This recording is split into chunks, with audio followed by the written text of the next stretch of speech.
Now we will study how peasants participated in the non-cooperation movement in the countryside.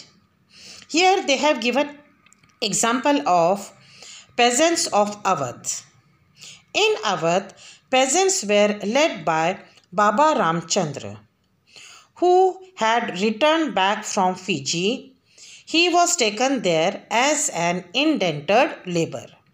Baba Ramchandra became the leader of peasants in Awadh. In Awadh, the movement was against talukdars and landlords because they demanded high rents and other services like to work at landlords' farms without payment. There is one term in your book, beggar. What is beggar? It means work done without any payment. And these peasants, they had to pay not only high rents, but there was no security of tenure.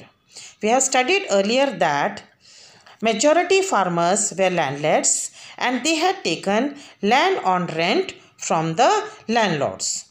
So they had no security of tenure also. They had to pay very high rents also. And these peasants were regularly evicted so that they could not acquire right over the leased land. So what was the demand of the peasants?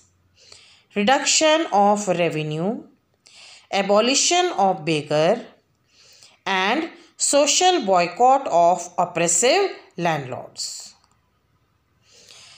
In summers of 1920, Jawaharlal Nehru, he travelled near the villages of Awadh region.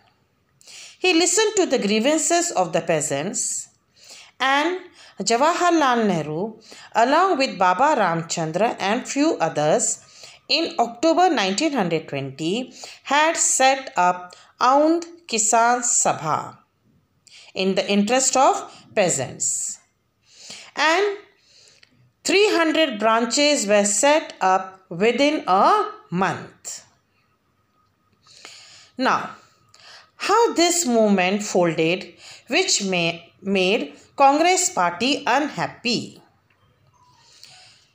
The houses of talukdars and merchants were attacked.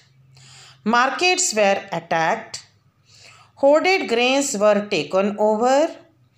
Local leaders told that Gandhiji had declared that no taxes were to be paid and land was to be redistributed. Remember, Gandhiji's name was taken to sanction all actions and aspirations.